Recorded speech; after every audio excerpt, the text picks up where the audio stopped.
सरकार ने हमेशा देश को दिशा दिखाने का काम किया है और हम लोगों की शुरू से ही मांग रही है, माननीय मुख्यमंत्री जी की, हम सब लोगों की रही थी कि देश भर में जातीय जनगणना होनी चाहिए।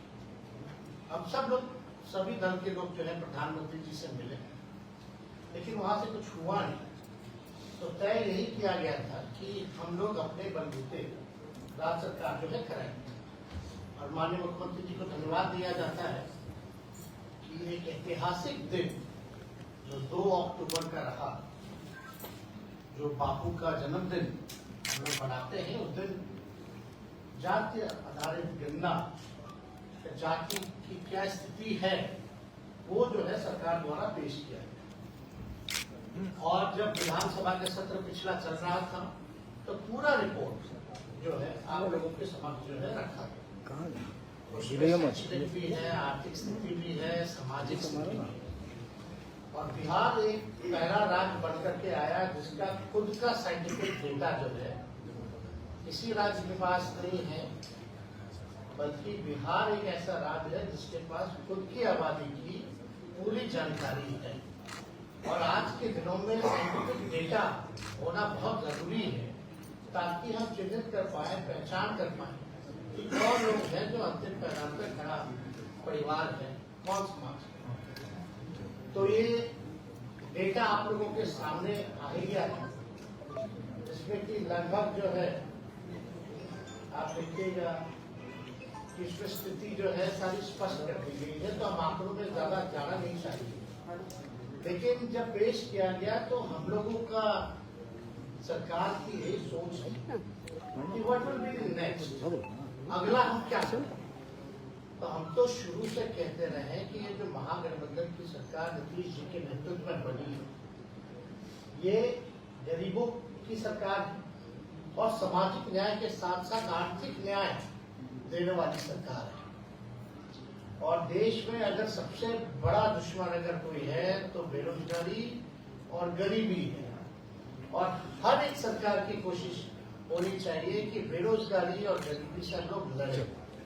अब जब आंकड़े जब सामने आते हैं और हम लोगों का मानना है और आंकड़ों में भी ये स्पष्ट हो गया है कि हर जाति में जो है गरीबी, चाहे ओबीसी हो, ईबीसी हो, एससी हो, जाति के लोग हैं, उसमें भी जो है गरीबी पाई गई।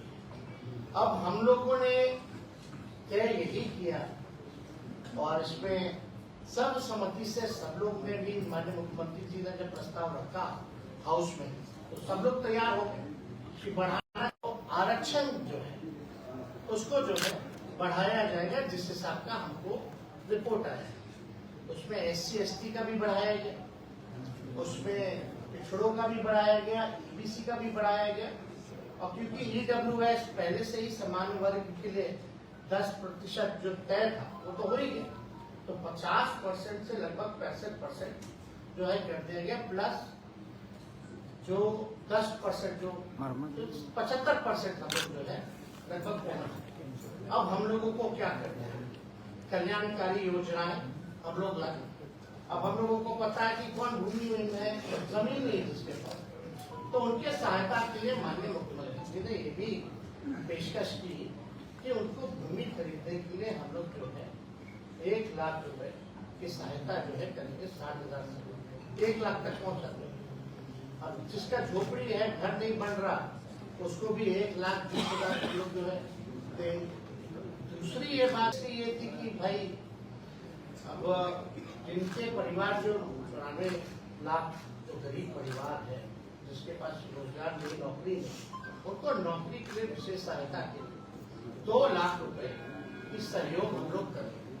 तो 2 बातें आ गई। हम लोग ये चाहते हैं कि जब सर्वसम्मति से जब किसी ने विरोध नहीं किया और सबको इच्छा है कि आरक्षण की सीमा बढ़ाई जाए, तो कैबिनेट ने यह निर्णय लिया था माननीय मुख्यमंत्री जी की अध्यक्षता में कि भाई कोई पेच ना फंसे।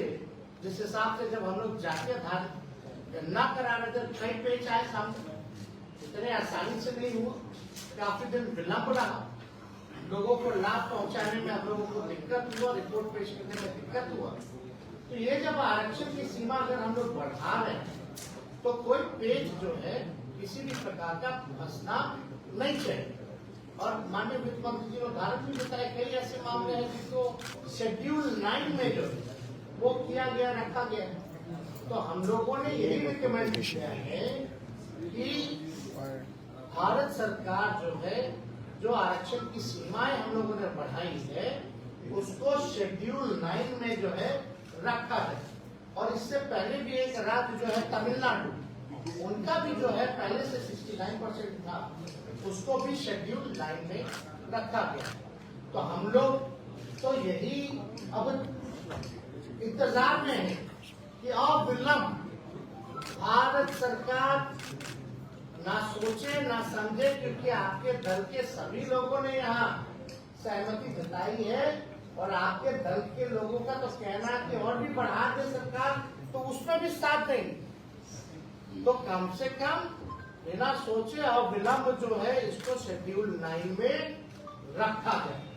और दूसरी बात, जहाँ 2.5 लाख करोड़, जैसे वित्त मंत्री जी ने हम लोगों ने बताया, भूमिहीन को भूमि देना, गरीबों का घर बनवाना, लोगों के रोजगार में मदद करना, तो लगभग 2.5 लाख करोड़ का जो अतिरिक्त हम लोगों को भार है वो किया। हालांकि मुख्यमंत्री जी ने स्पष्ट ये विधानसभा में कर दिया कि 5 साल तो लगेगा, लेकिन अगर भारत सरकार अगर विशेष मदद करते, विशेष राज्य का दर्जा देते, तो ये काम जो है 2 साल 2.5 साल में हम लोग जो है कर लेंगे, ताकि बिहार जो है गरीबी से मुक्त हो सके और अपने बिहार के लोगों के पास रोजगार हो, अपना मकान हो, अपना जमीन हो, ये हो सकेगा।